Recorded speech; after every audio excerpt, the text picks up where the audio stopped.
बहुत धन्यवाद नेटवर्क 18 को ये एक्सक्लूसिव इंटरव्यू देने के लिए। आप हमारे माध्यम से आपको देश भर में 20 चैनलों के द्वारा देखा जाएगा। हम लोग 15 भाषा में आपको देश भर में जो है उपस्थित हैं। मेरा पहला सवाल, आप मैनिफेस्टो कमेटी के चेयरमैन भी हैं, तो मैंने कहा पहला एक लार्जर क्वेश्चन से शुरू करते हैं। पिछले अगर मोदी सरकार की उपलब्धियां देखी जाए तो आप लोगों ने बहुत काम किए।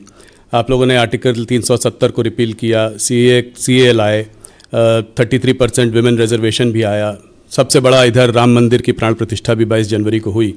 तो ये सब तो पिछले आपकी उपलब्धियों के बारे में हो गया। अब के मैनिफेस्टो में सबसे बड़ी चीज़ें आप क्या लेकर आएंगे? वैसे इस बार के मैनिफेस्टो का जहाँ तक प्रश्न है, जब वो रिलीज़ होगा उस समय मैं समझता हूँ साथ सारे देश को जानकारी हो जाएगी। अभी अंडर कंसिडरेशन है, अब सारी चीज़ें लगभग पूरी होने की हद तक पहुँच गई हैं और हमारा मैं समझता हूँ कि आज के 7-8 दिन के बाद ही हम लोग अपना मैनिफेस्टो रिलीज करेंगे। मैनिफेस्टो का हम लोगों के लिए बहुत ही अधिक महत्व होता है जी, क्योंकि मैं मानता हूं कि मैनिफेस्टो में कोई भी पॉलिटिकल पार्टी हो जो जनता के साथ वादे करे, अक्षरशः उन वादों को पूरा करे, क्योंकि नेताओं और राजनीतिक पार्टियों के कृति और कथन, वर्ड्स और डीड, कहने और करने में अंतर होने के कारण ही भारत की राजनीति और भारत के नेताओं पर से पहले एक जनता का विश्वास कहीं न कहीं कम हुआ है। यह विश्वास का संकट पैदा हुआ है। भारतीय जनता पार्टी हिंदुस्तान की एक अकेली राजनीतिक पार्टी है जिसने भारत की राजनीति में पैदा हुई इस विश्वास के संकट को चुनौती के रूप में स्वीकार किया है। आपने देखा होगा कि इसके पहले जो भी इलेक्शन मैनिफेस्टो में, चाहे 2014 में अथवा 2019 में, जो भी हम लोगों ने कहा उसका अक्षरशः पालन किया है। और इस बार भी मैं देश को आश्वस्त करना चाहता हूं आपके माध्यम से राहुल जी, इस बार भी मैनिफेस्टो में हम जो कहेंगे अक्षरशः हम उसका पालन करेंगे। तो इस बार चर्चा में मैं शुरुआत करता हूं। पहले इस बार चर्चा में बहुत रहा है 1 नेशन 1 पोल, तो क्या ये मैनिफेस्टो में होगा? क्या 2029 में हमारा देश जो है 1 नेशन 1 पोल की ओर बढ़ रहा है? आपका पर्सनल मत भी मैं जानना चाहता हूं। मैनिफेस्टो व्यक्तिगत मत यदि जानना चाहते हैं ना, मेरा व्यक्तिगत मत यह है कि यह होना चाहिए, 1 नेशन 1 पोल होना चाहिए। स्वाभाविक इससे खर्च भी कम होगा जी, समय की बचत होगी स्वाभाविक रूप से। और मैं समझता हूं कि इस प्रकार के विचार पहले भी बहुत सारे स्कॉलर्स के द्वारा जो है समय समय पर व्यक्त किए गए हैं। सवाल यह दिशा में एक प्रयास है जी। टाइमलाइन क्या है? 2029 में हो पाएगा? हम लोग सुन रहे थे कि शायद जो चुनाव जो है 2027-28 के बाद होंगे वो उनको एक्सटेंशन मिल जाएगा। उसके पहले वाले जो हैं वो दोबारा होंगे, पर फिर से दोबारा 2029 में सब साथ होगा। समय के बारे में तो मैं नहीं कहना चाहूँगा, लेकिन व्यक्तिगत यदि मेरी इच्छा यदि आप पूछें तो मैं चाहूँगा कि जल्द से जल्द जब भी हमारी तैयारी पूरी हो जाती है, हमें 1 नेशन 1 इलेक्शन का यह सिलसिला प्रारंभ करना चाहिए। और जहाँ तक आपने मैनिफेस्टो की बात पूछी, तो इलेक्शन मैनिफेस्टो में क्या आएगा क्या नहीं आएगा इसके बारे में इस समय नहीं बतला पाऊंगा, क्योंकि एक सामान्यतः ये परंपरा रही है कि इलेक्शन मैनिफेस्टो जब तैयार हो रहा होता है तो उसमें क्या क्या मुद्दे हैं इसको हम पब्लिक नहीं करते हैं। जी जी। जब उसकी वो रिलीज होता है मैनिफेस्टो, उस समय देश को जानकारी होती है इसकी। यूनिफॉर्म सिविल कोड के बारे में तो आप बहुत पहले से कह रहे हैं, आप लोगों ने इस बार उत्तराखंड में उसको लागू भी किया है। तो क्या कहते अगले 3rd टर्म में अगर मोदी जी का 3rd टर्म आता है तो क्या यूनिफॉर्म सिविल कोड को नेशनल रोल आउट करेंगे? नेशनली आप लोग रोल आउट करेंगे? अब क्या करेंगे, इलेक्शन मैनिफेस्टो आने दीजिए, मैंने पहले ही कहा जी। मैं कोई नहीं, मैं आपसे मैनिफेस्टो से हटकर आपका हमारा कमिटमेंट है, हम चाहते हैं कि यूनिफॉर्म सिविल कोड लागू होना चाहिए, पहले से हमारी मान्यता यही है। तो इसका मतलब जैसे कि ऑपोजिशन वाले कहते हैं, लेकिन बहुत सारे जो है विरोध पक्ष के लोग अनावश्यक इसको एक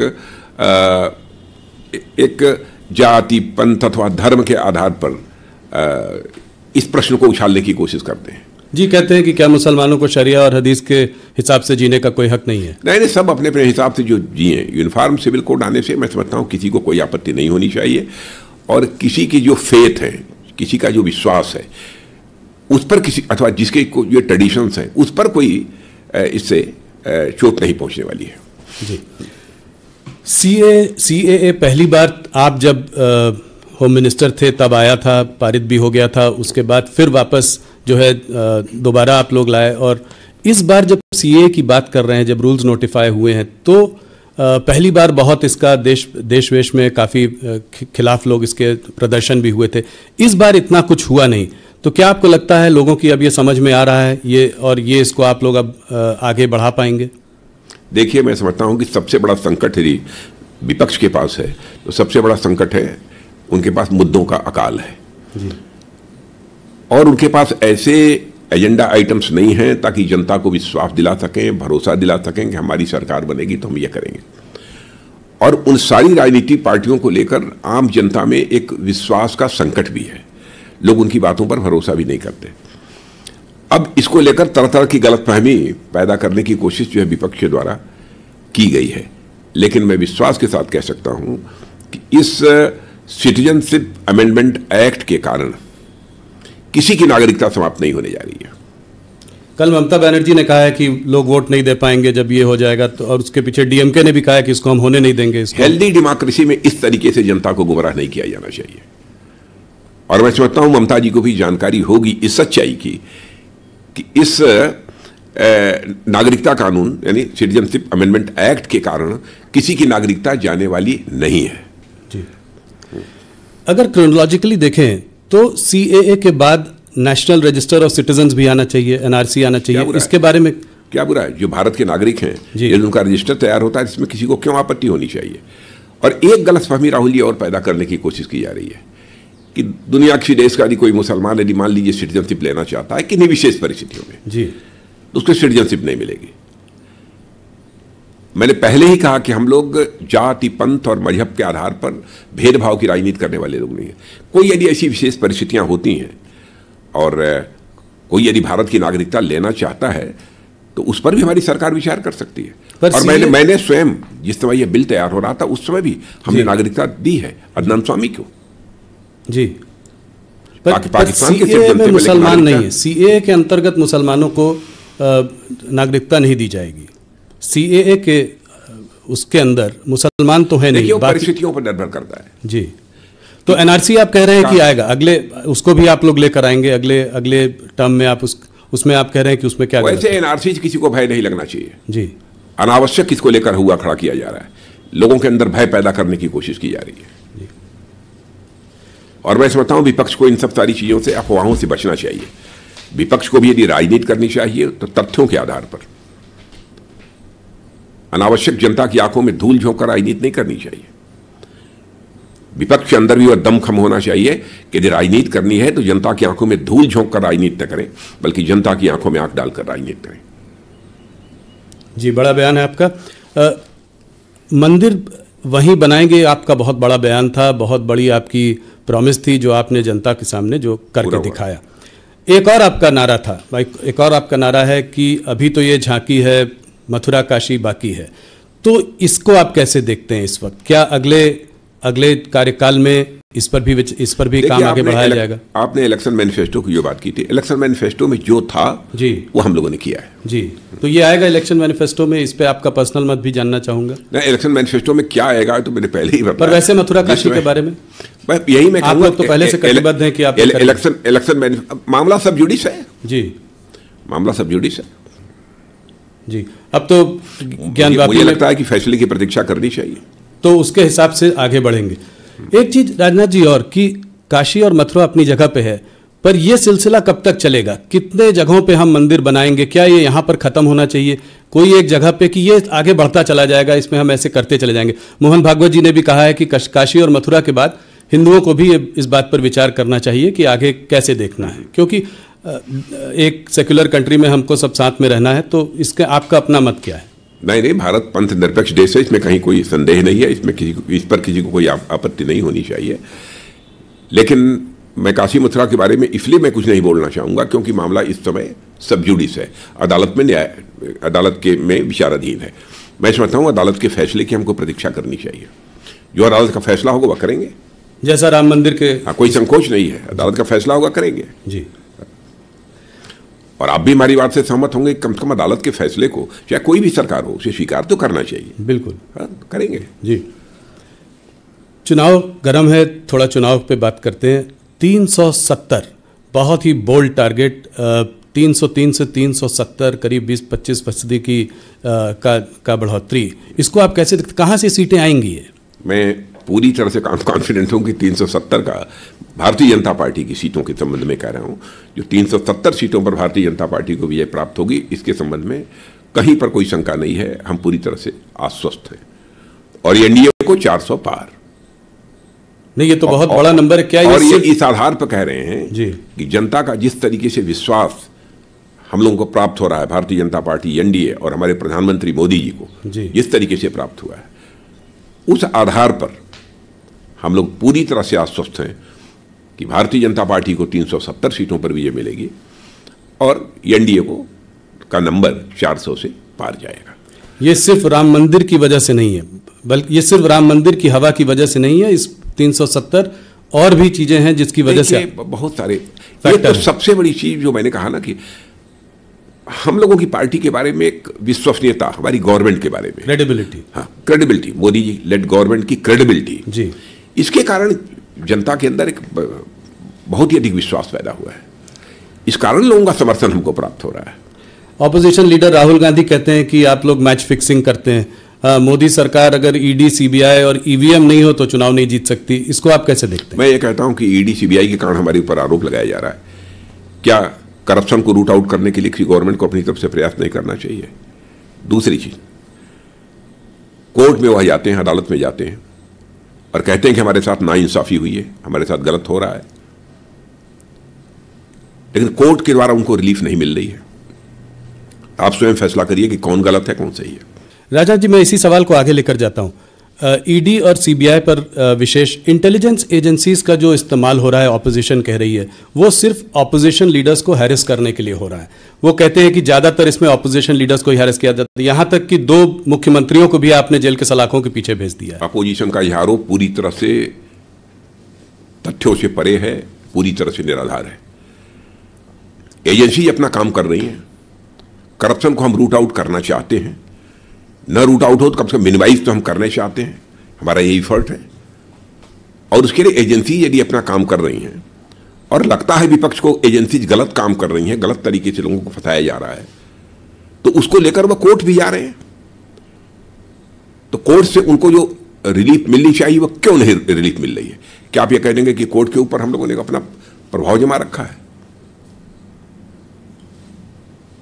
इस तरीके से बेबुनियाद निराधार आरोप लगाने की कोशिश नहीं करनी चाहिए। अपने गिरेबान में झांक कर विपक्ष देखे क्यों ऐसा हो रहा है।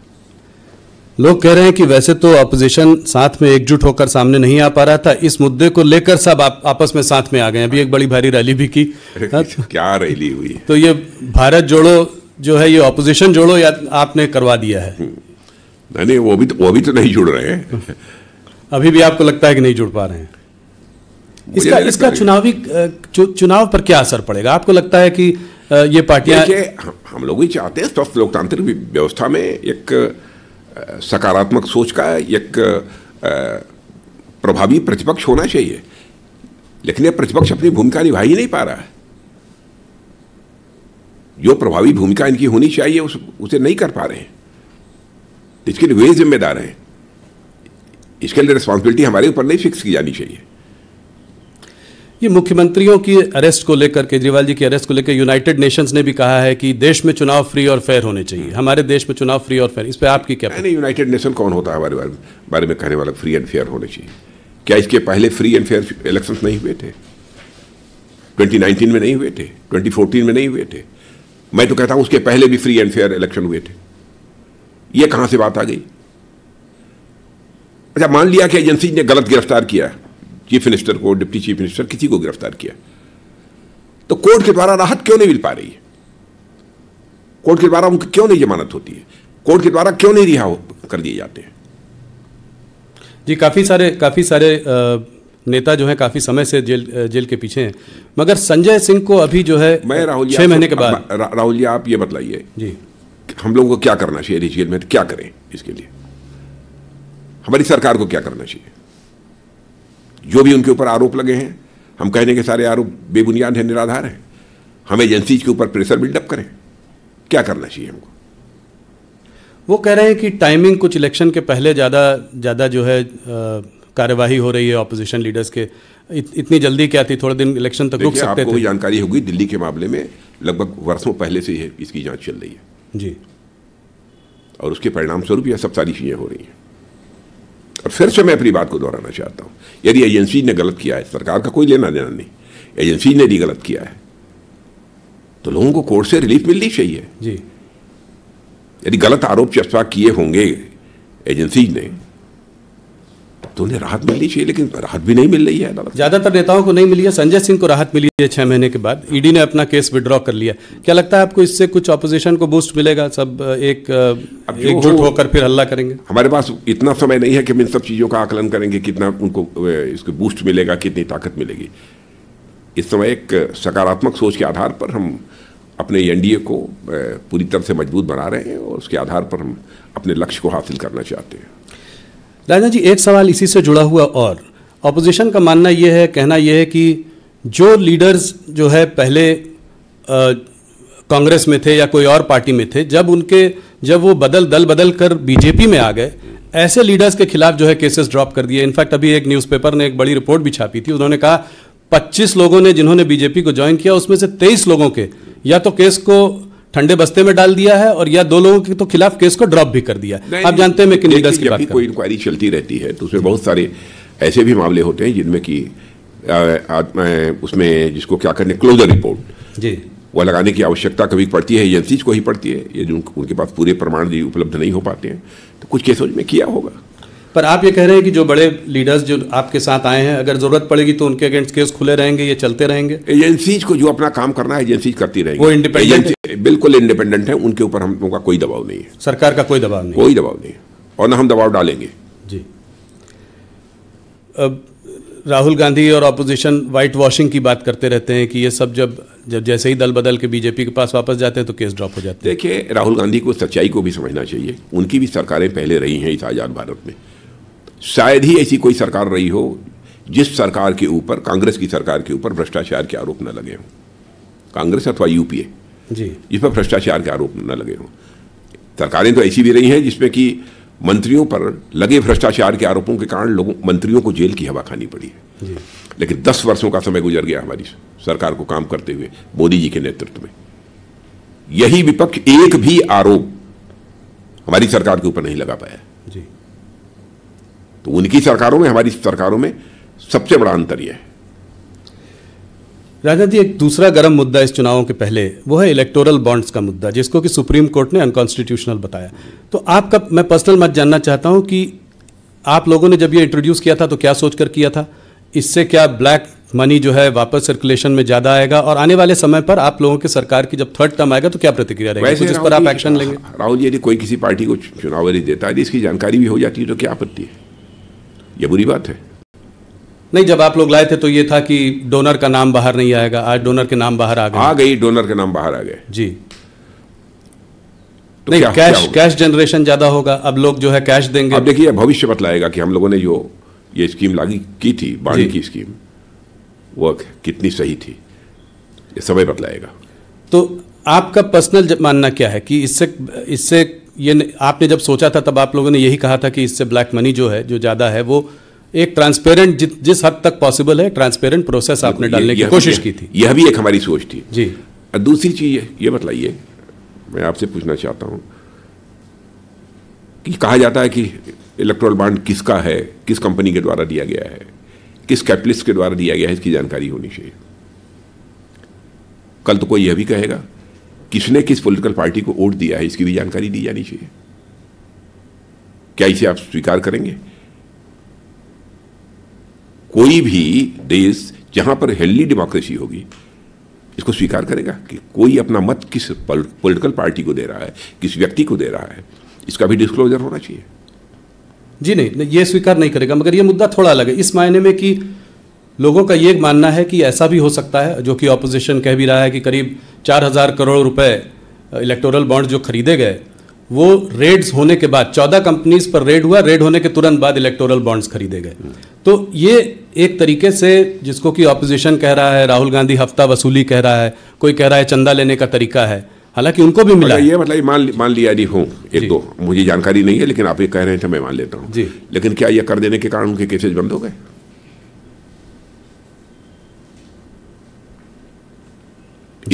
इस सवाल का भी जवाब देना चाहिए विपक्ष को।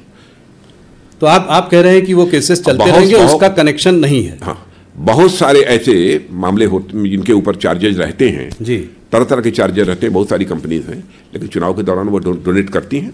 तो जो डोनेट पहले भी किया है जी, जो डोनेट कर रहे हैं अगर उनके अगेंस्ट केसेस हैं तो ऐसा नहीं है कि वो ड्रॉप होंगे, ना, कोई सवाल ही नहीं। हाँ, वो एजेंसी अपना जो काम है काम करती रहेंगी।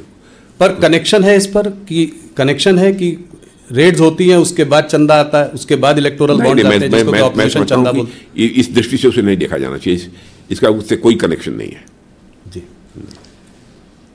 इससे हटकर दूसरे मुद्दों पे आते हैं। भारतीय जनता पार्टी हरदम कहती है, आप लोग कहते हैं कि आप पार्टी विद द डिफरेंस हैं, आप अलग हैं। जैसा आपने भी कहा, आपकी कृति और कथन में जो है जो आप कहते हैं वो आप करते हैं, क्रेडिबिलिटी। इसके बावजूद देखा यह जा रहा है कि आपने तमाम नेताओं को दूसरी पार्टी से अपनी पार्टी में शामिल किया है, उनको अट्रैक्ट किया है। कुछ लोगों के ट्रैक रिकॉर्ड भी शायद इतने अच्छे न रहे हों, कुछ परिवारवादी पार्टी भी हैं कुछ स्टेट्स में जिनको आप उसके हरदम खिलाफ रहे हैं। इसको आप कैसे देखते हैं? ये एक्सोडस जो कांग्रेस से बीजेपी में हो रहा है या अन्य पार्टियों से जो लोग शामिल हो रहे हैं बीजेपी में, इसको आप कैसे देखते हैं? क्या इसमें आपके कार्यकर्ता में भी रोष है? हमारे कार्यकर्ताओं में कोई रोष नहीं है। इसे तो कम से कम स्वीकार करेंगे कि हमारी पार्टी की विश्वसनीयता, हमारी पार्टी की साख ये बड़ी है जी। और स्वाभाविक रूप से दूसरे राजनीतिक पार्टियों के लोग भी हमारी भारतीय जनता पार्टी की सदस्यता स्वीकार करने के लिए उत्सुक हैं। तो इसे तो सचमुच सकारात्मक नजरिए से देखा जाना चाहिए जी। जो पार्टी जीत रही है, जो पार्टी पावर में है, उसको तो हर आदमी ज्वाइन करना चाहता है, मगर आप लोग एक फिल्टर लगाते हैं कि इसको लेंगे, इसको नहीं लेंगे। ऐसा नहीं है। लंबे समय तक हम लोग विपक्ष में काम करते रहे और कांग्रेस लंबे समय तक सत्ता में थी इस देश में जी, लेकिन हम लोगों ने तो नहीं कांग्रेस ज्वाइन किया। इन राजनीतिक पार्टियों को भी इंट्रोस्पेक्ट करना चाहिए जो इस प्रकार के आरोप लगा रही हैं कि ऐसा क्यों हो रहा है। उनको अपना आत्मनिरीक्षण करना चाहिए। केवल आरोप के लिए आरोप नहीं लगाए जाने चाहिए जी, आरोपों के पीछे भी तथ्य होने चाहिए जी। राजन जी, एक और मुद्दा जो कि पिछले 4-5 सालों में रहा है और वो है एक फार्मर एजिटेशन का मुद्दा। पहले आप फार्मर के लिए एक नया कानून लेकर आए, फिर आपने उस कानून को विड्रॉ किया। अभी हाल फिलहाल फिर प्रदर्शन हो रहे हैं, फार्मर एजिटेशन हो रहा है। तो ये बीजेपी जो है फार्मर्स को, किसानों को, और आप तो खैर किसान परिवार से आते हैं, तो अपना जो ये कम्युनिकेशन कुछ गैप हो रहा है कि आप अपनी बात जो है उनके सामने ठीक से रख नहीं पा रहे हैं, वो समझ नहीं। जो फार्मर से संबंधित बिल था जो विड्रॉ करना पड़ा जी, मैंने हम लोगों को भी लगा कि शायद हम उनके हित के लिए ले आए थे जी, ये किसानों के हित में था, लेकिन शायद जिस तरीके से उन्हें कम्युनिकेट किया जाना चाहिए था, जिस तरीके से ये बात उन तक पहुंच जानी चाहिए थी, शायद नहीं पहुंच पाई जी। क्योंकि बहुत लोगों का मानना है कि बोल्ड रिफॉर्म था। हाँ, बहुत लोगों का मानना है बोल्ड रिफॉर्म था, फार्मर्स के लिए बहुत अच्छा था, मगर उसके बावजूद उसको हटाना और तो वही ना समझा नहीं पाए। शायद उसके लिए और समय चाहिए था ताकि हम किसानों को समझा पाते, उनके साथ और डायलॉग की जरूरत थी।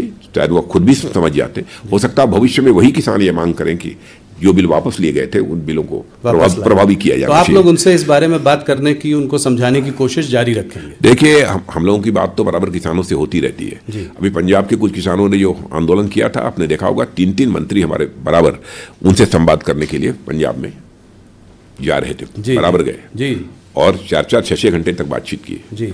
हम इस देश के किसानों के साथ अपना संवाद नहीं तोड़ना चाहेंगे। तो आपके लिए क्या मैसेज है? किसानों का हित हमारे लिए सर्वोपरि है जी। आपसे सुनना चाहूंगा कि आप क्या कहना चाहते हैं देश के किसानों को? देश के किसानों को मैं यही कहना चाहता हूं कि देश के किसानों की आमदनी बढ़े जी, उनको उनकी फसल की उचित कीमत मिले जी। यह हमारी सरकार की सोच है।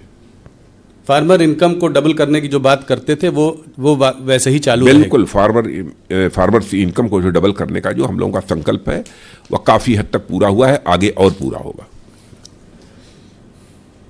राजनाथ जी, आप देखते होंगे प्रधानमंत्री किसान सम्मान निधि के अंतर्गत जी जी किसानों को असिस्ट करने के लिए, ताकि अपनी फसल यदि वह कुछ उगाना चाहते हैं अथवा कोई नई फसल डालते हैं तो उसमें बहुत सारी फर्टिलाइजर की ज़रूरत होती है, पानी की ज़रूरत होती है, कीटनाशक दवाओं की ज़रूरत होती है। कहीं ऐसा ना हो कि पैसे के अभाव में ये सब सारे काम वो न कर सकें जी, ये दवाएं, खाद, यह सब न खरीद सके। इसलिए प्रधानमंत्री किसान सम्मान निधि के अंतर्गत 6,000 रुपया प्रतिवर्ष किसानों को हमारे प्रधानमंत्री जी मुहैया भी कराते हैं जी। 370 का बोल्ड टारगेट है आपके सामने। इस बार आप लोगों को बड़ी उम्मीद है कि साउथ इंडिया से जो है वहाँ से आपके पास काफ़ी सीटें आएंगी। तो पिछली बार लगभग 130 सीटों में आपके पास कुछ 29 सीटें थी, उसमें से 25 कर्नाटका से आई थी, 4 तेलंगाना से। इस बार आप इसको कैसे बदलते देख रहे हैं, कहाँ से और सीटें आएंगी? नहीं, कर्नाटक का तो मान लीजिए 28 के 28 सीटों पर भारतीय 28 से 28। अभी कुछ ही महीनों पहले आप बुरी तरीके से चुनाव हारे हैं वहाँ पे विधानसभा। मैं कह रहा हूँ विधानसभा के चुनाव, लोकसभा के चुनाव की बात छोड़िए जी। बहुत सारे ऐसे राज्य हैं जहाँ पर कि विधानसभा के चुनाव में कांग्रेस को कामयाबी हासिल हुई थी, लेकिन भारतीय जनता पार्टी ने पिछले चुनाव में वहाँ पर लोकसभा के चुनाव में स्वीप किया। कर्नाटका में आप 28 से 28 तो दे रहे हैं, मगर अंदर इंट्रा पार्टी आपकी काफ़ी लड़ाई झगड़ा मनमुटाव चल रहा है। उसके बावजूद आप कह रहे हैं कि सारी सीटें आप लेकर आएंगे। वहीं पर कोई लड़ाई झगड़े नहीं है, और इस बार तो जेडीएस के साथ समझौता भी है।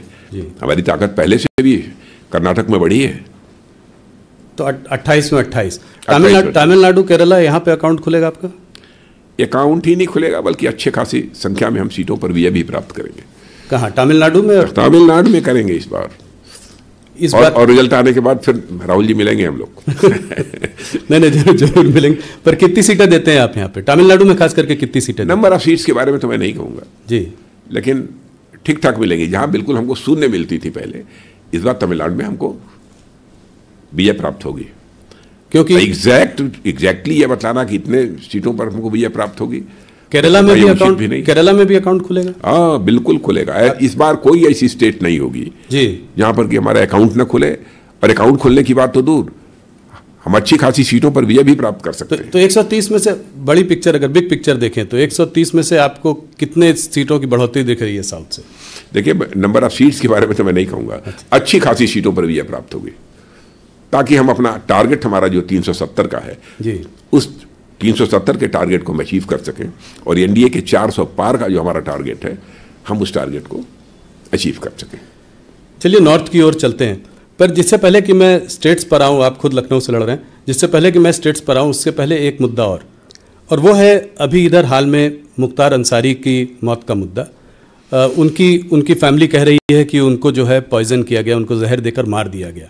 इस पर आपका क्या मत है, आप क्या कहना चाहेंगे? इस संबंध में मैं समझता हूँ मजिस्ट्रियल इंक्वायरी बैठी थी, उसकी रिपोर्ट आ जाएगी, स्थिति साफ हो जाएगी। पर आप क्या मानते हैं कि ऐसा हो सकता है? ये किसी भी सूरत में संभव नहीं हो सकता। पूरी तरह से बेबुनियाद निराधार आरोप है। हम लोगों ने एक चीज़ और देखी इसके पहले, अतीक अहमद और उसके भाई अशरफ माफिया डॉन्स थे ये लोग। इनको जो है सरेआम कैमरा के सामने कुछ 3 लोगों ने आकर मार दिया।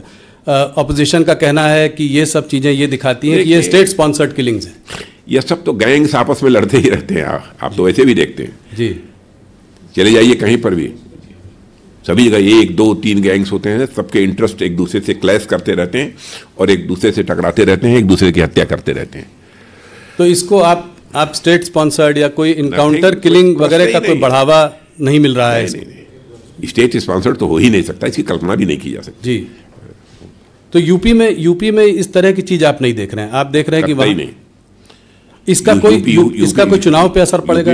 यूपी में कह सकता हूँ, यूपी के मुख्यमंत्री श्री योगी आदित्यनाथ जी बखूबी वहाँ की सरकार को चला रहे हैं, और उत्तर प्रदेश में जिस प्रकार की चुस्त दुरुस्त कानून व्यवस्था इस समय है, इसके पहले कभी नहीं रही है। और इन सब चीज़ों से चुनाव पर पोलराइजेशन वगैरह इसका कोई असर आएगा? पोलराइजेशन की पॉलिटिक्स हम लोग करते ही नहीं है। हम लोग तो इंसाफ और इंसानियत की राजनीति करते हैं, जस्टिस एंड ह्यूमैनिटी, ये हमारी राजनीति का आधार है। उत्तर प्रदेश की क्योंकि बात हो रही है तो वहाँ पे आपका जानना चाहूँगा, क्या आप 2014 का रिकॉर्ड तोड़ेंगे? 71 बीजेपी, 73 एनडीए। नहीं, इस बार 80 आउट ऑफ 80। 80 out of 80? और क्या? इसका मतलब अमेठी, रायबरेली, अमेठी में तो पहले हारे, रायबरेली, कन्नौज, आजमगढ़, मैनपुरी सब जगह जीतेंगे। अब देखिए, रायबरेली से कौन चुनाव लड़ता था अभी तक? हाँ, अभी तक सोनिया गांधी लड़ती थी। हाँ, तो सोनिया जी तो राज्यसभा में आ गई जी, क्यों आई? तो आप कह रहे हैं कि रायबरेली में अकलेबंदी इशारा काफी होता है, मैं समझता हूँ। रॉबर्ट वाड्रा कह रहे हैं वो अमेठी से चुनाव लड़ेंगे, उन्होंने अपनी इच्छा व्यक्त की। जाए अमेठी लड़े, कोई भी लड़ेगा, भारतीय जनता पार्टी से शिकस्त उसको खानी पड़ेगी। तो रॉबर्ट वाड्रा क्योंकि वहां पर हमारी कैंडिडेट स्मृति ईरानी ने बहुत ही अच्छा काम किया है, और उनका परफॉर्मेंस अपने संसदीय क्षेत्र में भी अच्छा रहा है और हाउस में भी अच्छा रहा है, और एक मंत्री के रूप में भी बहुत ही अच्छा परफॉर्मेंस रहा है। पर आप लोग परिवारवाद की बात करते आए हैं, अब रॉबर्ट वाड्रा का भी आ जाना पॉलिटिक्स में, या कम से कम अपनी इच्छा उन्होंने व्यक्त की, इसको आप कैसे देखते हैं? क्या कहना चाहेंगे आप? नहीं वो करना चाहते हैं, आना चाहते हो, आए, हम इस पर क्यों विचार करें? ये हमारे विचार का कहां तक विषय है? हमको अनावश्यक जो है उनके गिरेबान में झांक कर देखने की कोई जरूरत नहीं है। ये तो उनका फैसला है, कांग्रेस का। हम लोगों को फैसला नहीं करना है। इस बार आप लोगों ने एक और मुद्दा उठाया है इलेक्शन के जस्ट पहले, वो है कच्छातीवू का मुद्दा, कि ये जो है एक टापू था, एक जो कांग्रेस की सरकारों ने जो है श्रीलंका को दे दिया। श्रीलंका ने अभी बयान जारी किया है कि ये तो 50 साल पुरानी बात है, आज इसको क्यों उठाया जा रहा है? ये तो तब 50 साल पहले सेटल हो चुकी। लेकिन स्वीकार तो किया ना कि 50 साल पुरानी बात है, लेकिन ये हुई थी, इसमें सच्चाई है जी। पर इसको इस चुनाव के पहले उठाने का क्या, पहले उठा सकते थे? अरे भाई सही बात, सच्ची बात, यदि कभी आ जाए, चुनाव के समय आ जाए तो चुनाव के पहले आ जाए, उस पर क्यों आपत्ति होनी चाहिए? क्या कोई इसे नकार सकता है कि हमारे प्रधानमंत्री ने जो ये बात कही है कच्छातीवू के बारे में वो गलत है, निराधार है? कोई आरोप लगा सकता है? स्वीकार तो सब कर रहे हैं ना कि हाँ हुआ जी। आज नहीं हुआ, 50 साल पहले हुआ, लेकिन हुआ। ऑपोजिशन का कहना है कि इस तरह की चीज़ों को बार बार उठाना, कोई मुद्दों को पकड़ना, असली मुद्दों से जनता को भटकाना है। हाँ, जहां असली प्रॉब्लम है, जैसे कि चाइना जो कि कह रहा है कि अरुणाचल प्रदेश हमारा अभिन्न अंग है, उसने अपने जो है 30 नाम भी दे दिए हैं अरुणाचल प्रदेश के अंदर। हाँ, तो इसके बारे में क्या कहेंगे आप? देखिए, विपक्ष को अपने गिरबान में झांकना चाहिए, उन्हें हमारी चिंता नहीं करनी चाहिए। हमको क्या करना है क्या नहीं करना है, जो करना चाहिए, जो उचित है, वही हम लोग कर रहे हैं। पर चाइना पर खास करके जो चाइना की मिलिट्री ने पहले बोला, अभी भी जो है उनके बयान बराबर आ रहे हैं, इन बयानों को आप कैसे देखते हैं कि अरुणाचल प्रदेश के बारे में जो बयान खास करके आ रहे हैं, उस पर मैं आपसे सीधा सवाल। 2 टूक शब्दों में, अरुणाचल भारत का था, भारत का है और भारत का रहेगा, और उसके लिए हमें जो भी करना पड़े हम करेंगे। बिल्कुल जी। तो इस पे कोई सॉफ्ट पेडलिंग और ये प्रश्न नहीं खड़ा होता जी। राजा जी, चाइना से थोड़ा पाकिस्तान की ओर मुड़ते हैं। अभी कल ही जो है गार्डियन, फॉरेन पब्लिकेशन है गार्डियन, उसमें एक आर्टिकल आया है, उसमें कहा है, उस आर्टिकल ने कहा है कि जो है भारत ने पाकिस्तान की धरती में 20 लोगों को, 20 इंडिविजुअल्स को, टेररिस्ट को जो है पिछले कुछ सालों में मारा है, उन्हीं की धरती में जाके मारा है। और जो है इस पर तमाम क्या कहते हैं, उन्होंने बहुत रिसर्च की है, बहुत लोगों से बात की है। ये पहले हम लोगों के बारे में कनाडा में भी बोला गया, यूएस में भी ये चर्चा हुई पहले, पर पाकिस्तान की ये नई चर्चा है, 20 लोग। तो इसको आप कैसे देखते हैं कि ये क्या, उस आर्टिकल में ये भी कहा है कि जो है भारत जो है केजीबी और मुसाद से जो है काफ़ी इन्फ्लुएंस्ड है, तो उनकी भी जो इंटेलिजेंस एजेंसी है, रॉ वगैरह, इस तरीके का काम कर रही है। कोई स्लीपर सेल है यूएई में, उसने जो है इसमें उसका रोल रहा है, और 20 लोगों को, मतलब एक आध लोग नहीं, 20 टेररिस्ट को जो है हमने कुछ सालों में मारा है। 20 टेररिस्ट को मारा है? हाँ जी, मतलब टेररिस्ट कह लीजिए, लोगों कह लीजिए, पर वहाँ उनकी धरती में मारा है। कोई भी टेररिस्ट हमारे पड़ोसी देश है यदि भारत को डिस्टर्ब करने की कोशिश करेगा जी, यहां पर यदि आतंकवादी हरकतें करेगा तो उसका मुंह तोड़ जवाब देंगे। यदि वो भगकर पाकिस्तान में जाएगा तो पाकिस्तान में घुस कर मारेंगे। तो ये बात आप मतलब कह रहे हैं, जो प्रधानमंत्री भी कह रहे हैं कि अब वो भारत नहीं रहा जो कि बगल में खड़े होकर तमाशा देखता रहेगा, घर में घुस कर मारेगा। बिल्कुल, प्रधानमंत्री जी ने जो कहा है बिल्कुल सच कहा है, और यह ताकत है भारत की, और पाकिस्तान भी इसे समझने लगा है। वैसे भारत बराबर अपने पड़ोसी देशों के साथ अच्छे रिश्ते बनाकर रखना चाहता है, चाहे कोई भी हमारा पड़ोसी देश है। और आज देखा होगा आपने, पास्ट हिस्ट्री उठाकर देखिए कि आज तक न तो हमने दुनिया के किसी देश पर कभी आक्रमण किया है अथवा आक्रमण की कोई पहल की हो, कभी नहीं किया, और न तो दुनिया के किसी देश की 1 इंच जमीन पर हम लोगों ने कभी कब्जा करने की कोशिश की है। यह भारत का चरित्र रहा है जी। लेकिन भारत को बार बार कोई आंख दिखाएगा, भारत में आकर आतंकवादी गतिविधियों को बढ़ावा कर देने की कोशिश करेगा, तो उसकी खैर नहीं है। नहीं, बहुत बहुत बड़ा स्टेटमेंट है। पाकिस्तान ऑक्यूपाइड कश्मीर पीओके के बारे में भी आपने अक्सर बातें की है, इसका कोई टाइम फ्रेम है? इसको हम लोग कैसे, वहाँ के हिंदू मुसलमान आप लोग कहते हैं कि भारत के ही लोग हैं, तो इसका टाइम फ्रेम क्या है? उसको हम कैसे इस मामले को रिजॉल्व करेंगे? वैसे पाक अधिकृत कश्मीर का जहाँ तक प्रश्न है, वो पहले भी भारत का था, आज ही है और कल भी रहेगा। ठीक है, इस समय कुछ हैं परिस्थितियाँ ऐसी, लेकिन आप आश्वस्त रहिए, पीओके के लोग ही ये मांग करेंगे और ये भारत के साथ जाना चाहते हैं। ये प्रायोरिटी रहेगी थर्ड टर्म में सरकार की थर्ड टर्म में ये प्रायोरिटी रहेगी। मैंने कहा ना, पाक अधिकृत कश्मीर की जनता ही ये मांग करेगी कि हमको मर्ज किया जाए जी भारत के साथ। हम भारत से बिल्कुल अलग नहीं रह सकते। और आपने देखा होगा एक दो प्रदर्शन वहां पर हुए थे जी, और भारत के कश्मीर के साथ वो लोग मिलना चाहते हैं।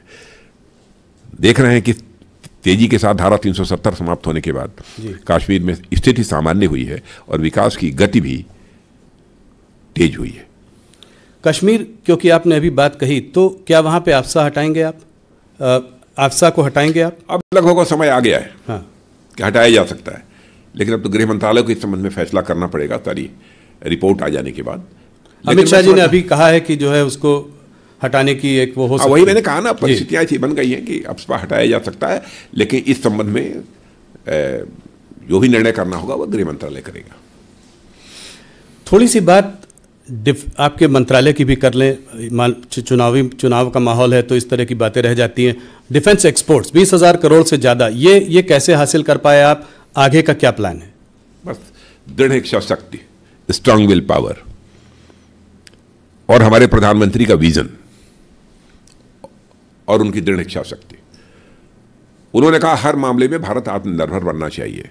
यदि हर मामले में भारत को आत्मनिर्भर बनना है तो उसे रक्षा के मामलों में भी भारत को आत्मनिर्भर बनना चाहिए। एक उनका यह संकल्प था और उसी संकल्प के आधार पर हम लोगों ने अपने कदम आगे बढ़ाए और आज 20,000 करोड़ से अधिक का, लगभग 21,000 करोड़ रुपए का हमारा एक्सपोर्ट का टारगेट ये पहुंच गया। और आप देखिएगा आगामी कुछ ही महीनों के अंतर्गत ये और अधिक आगे बढ़ने वाला है। 2014 में जब हम लोग आए थे उस समय रक्षा उपकरणों का जो एक्सपोर्ट होता था वो बामुश्किल 900 करोड़ या कुछ ऐसे ही था, आसपास था 900 करोड़। अब आप समझिए इतने ही समय में हम लोग 900 करोड़ से बढ़कर एक्सपोर्ट को 21,000 करोड़ रुपए तक ले गए।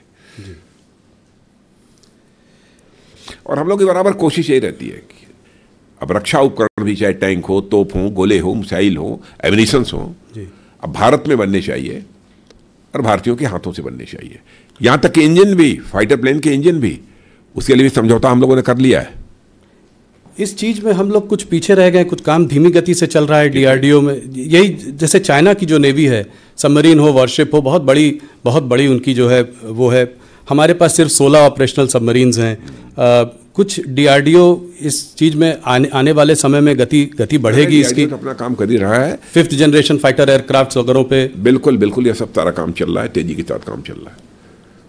तो इसमें आपको लगता है आने वाले अगले कार्यकाल पे इस पे काम और तेजी से होगा? तेजी से हो ही रहा है। उस समय अगले कार्यकाल में उसके परिणाम दिखने लगेंगे लोगों को। जी राजनाथ जी, आप आज से नहीं, बहुत पहले से, जब से आप राजनीति में हैं, आपके संबंध हर पार्टी से अच्छे रहे हैं। आपने एक हरदम एक द्वार खोल के रखा है जिससे कि बातचीत होती रहे, लोगों से मिलना जुलना चलता रहे, चाहे राजनीतिक परिस्थितियां कैसी भी हों। क्या आपको आज लगता है कि वो उस तरह की परिस्थितियां आज नहीं रही, कि आज बहुत एक ऐसा माहौल बन गया है जिसमें लोग कुछ भी बोल जाते हैं?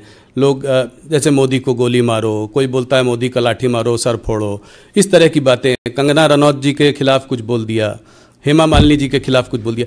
तो ये क्या आप देखते हैं कि ये स्तर गिरता जा रहा है? इसको आप कैसे देखते हैं? नहीं, इस प्रकार के आरोप लगाने से लोगों को बचना चाहिए। इस प्रकार के शब्दों के प्रयोग से भी बचना चाहिए। स्वस्थ लोकतांत्रिक व्यवस्था में इसकी अपेक्षा नहीं की जाती है। और प्रधानमंत्री के बारे में तो बहुत ही नाप तोल कर बोलना चाहिए, क्योंकि मैं मानता हूं कि प्रधानमंत्री केवल व्यक्ति ही नहीं है, प्रधानमंत्री एक संस्था होता है। और आपने देखा होगा किसी भी प्रधानमंत्री के बारे में यदि कुछ बात हमने कही होगी तो बड़े नपे तुले शब्दों में कही होगी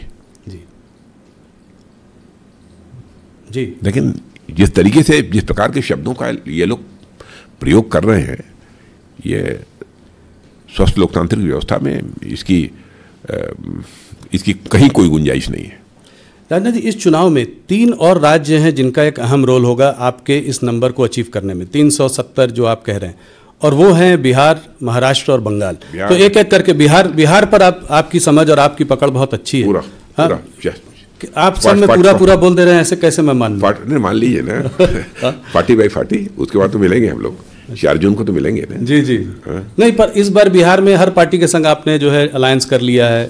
हर पार्टी, पहले तो कहा जाता था कि नीतीश जी पलटू राम कहते थे, अब तो ये कहते हैं कि बीजेपी भी पलट के बार उन्हीं के पास जाती है। नहीं, जाती नहीं है, उन्होंने देख लिया अब उनको ना। उसके बाद उन्होंने फैसला किया कि बस बीजेपी के साथ ही रहना चाहिए, इसी में देश का हित है, इसलिए नीतीश जी ने फैसला किया। अब देखिए, नीतीश जी के बारे में जो कहना है वो लोग कह देंगे, लेकिन इतनी बात सच है, उनके लंबे राजनीतिक जीवन में कभी भी कोई एक भी भ्रष्टाचार का आरोप उनके ऊपर नहीं लग पाया। ये बहुत बड़ी बात है। अरे वो हमारे साथ हैं तो ये तो सचमुच हम लोगों के लिए हर्ष का विषय है। पर 2014 के पहले से कभी मोदी जी के बारे में कुछ बोलते हैं, कभी पार्टी के बारे में कुछ और बोलते हैं, बदलते रहते हैं। फिर तो इस बार बदलने का सवाल नहीं। चलिए, तेजस्वी जी ने कहा है कि मोदी की गारंटी तो ठीक है, इस बात की गारंटी दे सकते हैं कि चाचा फिर पलटी नहीं मारेंगे। नहीं, उन्होंने तो खुद ही कहा है, नीतीश कुमार जी ने। जी हाँ। तो आपको उम्मीद होना था हो गया, अब यहाँ मैं आ गया हूँ, यहीं रहूंगा। और आने वाले समय में विधानसभा का चुनाव भी मिलकर लड़ेंगे? बिल्कुल लड़ेंगे, मिलकर लड़ेंगे। अगर इससे हटकर थोड़ा महाराष्ट्र में आए, महाराष्ट्र में लोग कह रहे हैं कि एक अजीब खिचड़ी सी बन गई है। तीन पार्टियों का, 2 पार्टियों का विभाजन हुआ है, उसमें एक फैक्शन आपके साथ है। तो इसमें 48 सीट, और पिछली बार आपके पास 41 सीटें थी। भारतीय जनता पार्टी अगर अपने अलग लड़ती तो भी अच्छा प्रदर्शन करती। तो हर बार आपको इतनी जोड़ तोड़ करने की ज़रूरत क्यों पड़ती है? कहीं कोई घबराहट की जो है यहाँ पे चुनाव में, लोकसभा के चुनाव में हमारी अच्छी परफॉर्मेंस नहीं होगी? यह प्रश्न तो उन लोगों से पूछा जाना चाहिए जिनकी पार्टियां टूटी हैं, चाहे वो शिवसेना हो, चाहे वो एनसीपी हो। वो लोग टूटते क्यों हैं? अब वो टूटेंगे और उनके लोग हमारे साथ, पार्टी एक्टिवली तोड़ने में काम नहीं सर, ये सब अपराध नहीं करते हम लोग। वो लोग टूटते क्यों हैं? अब टूट कर कोई हमारे साथ जुड़ना चाहता था, हम कह देंगे हम आपको स्वीकार नहीं करेंगे। अच्छा, ये देखिए, जब जो लोग वहां से आए हैं उनके ऊपर कहते इनके ऊपर भी आरोप लगे थे पहले, तो आरोप लगे थे पहले, आज लोग कहते हैं। लेकिन जब उनकी पॉलिटिकल पार्टी में थे तो यही लोग ये कहते थे कि यह सरकार ने जानबूझकर इन्हें फंसा रखा है जी, ये पूरी तरह से निर्दोष हैं। तो उस समय का स्टेटमेंट ये है। अब भाजपा में आ गए तो स्टेटमेंट बदल गया, क्या वे दोषी हैं? अब उनके यहां जब थे तो दोषी नहीं थे, निर्दोष थे। ईडी सीबीआई ने जो भी कार्रवाई की वो गलत की। पर आप लोग का इंटरनल ये जो तीन लोगों का वो बन गया है, वो उसको आप कैसे मैनेज कर रहे हैं? अभी देखिए, वो एकनाथ खड़से जी को आप लोग वापस ले आए, जो कि बहुत दिनों तक बाहर बैठे हुए थे। अब वापस, हाँ अच्छा, चलिए, वो आ गए, आप ले आए वापस। उनको लाना पड़ा वापस, कह रहे हैं क्योंकि नॉर्थ महाराष्ट्र में थोड़ी सी सिचुएशन बीजेपी की थोड़ी खराब लग रही थी। पहली बार जब वो छोड़ कर गए तो फडणवीस जी से लड़के गए थे। तो ये इतना सारा विरोधाभास कैसे संभालेंगे आप? मतलब देखिए, बहुत सारे ऐसे जागरूक नेता हैं जो मानते हैं कि 2047 तक हमारा भारत या विकसित भारत बनना चाहिए। जी, स्वाभाविक है, उनके मन के अंदर भी ललक होगी कि इसमें मैं भी कंट्रीब्यूट कर सकूं, इसमें मैं भी कुछ योगदान कर सकूं, इसलिए पार्टी के साथ जुड़ते हैं। आखिरी में बंगाल की बात करते हैं। बंगाल में आपको क्या लग रहा है? पिछली बार एक अच्छा प्रदर्शन था, 18 सीटें आई थी 40 में, 18 थी। उसके बाद आप विधानसभा का चुनाव हारे, जीत का माहौल बना हुआ था, मगर सिर्फ 77 सीटें ले आए। और इस बार क्या देख रहे हैं आप? आपको क्या लग रहा है? इतनी बात तो पक्की है कि पहले से अधिक सीटों पर विजय प्राप्त होगी। कितनी अधिक? अब कोशिश हमारी यह है कि 18 का 36 कर लें, दुगनी।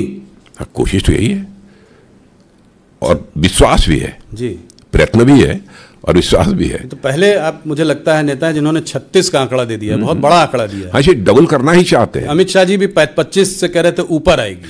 नहीं, उन्होंने कहा होगा, लेकिन मुझे लगता है कि टारगेट हम लोगों का तो 36 का है। वहां पे आपको क्यों लगता है कि इतनी बड़ी जीत का मतलब, इतनी जीत का मतलब लोगों में आक्रोश? किस बात का आक्रोश है? वेस्ट बंगाल में सरकार नाम की कोई चीज शेष नहीं बची है।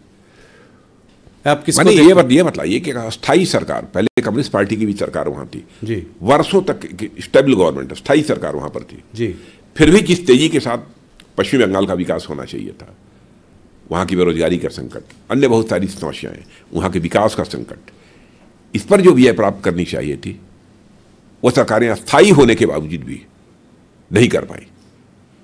लोग इस सच्चाई को अब समझने लगे हैं कि सचमुच विकास यदि कोई राजनीतिक पार्टी कर सकती है तो भारतीय जनता पार्टी, कोई अलायंस यदि कर सकता है तो एनडीए कर सकता है। लोगों का यह विश्वास है और आज के प्रधानमंत्री मोदी जी ही कर सकते हैं, यह लोगों का विश्वास है। क्या संदेश खाली भी बड़ा फैक्टर है इसमें? संदेश खाली है बड़ा फैक्टर। लोग आहत हैं,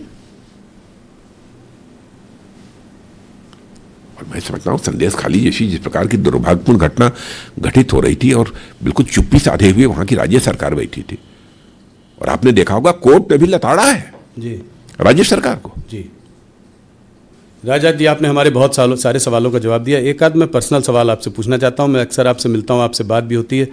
आपको क्या लगता है कि डेस्टिनी का कितना बड़ा रोल होता है किसी की भी ज़िंदगी में, किसी की भी लाइफ में? क्या आप उस पर विश्वास करते हैं? आप तो फिजिक्स के स्टूडेंट रहे हैं। मैं तो विश्वास करता हूँ।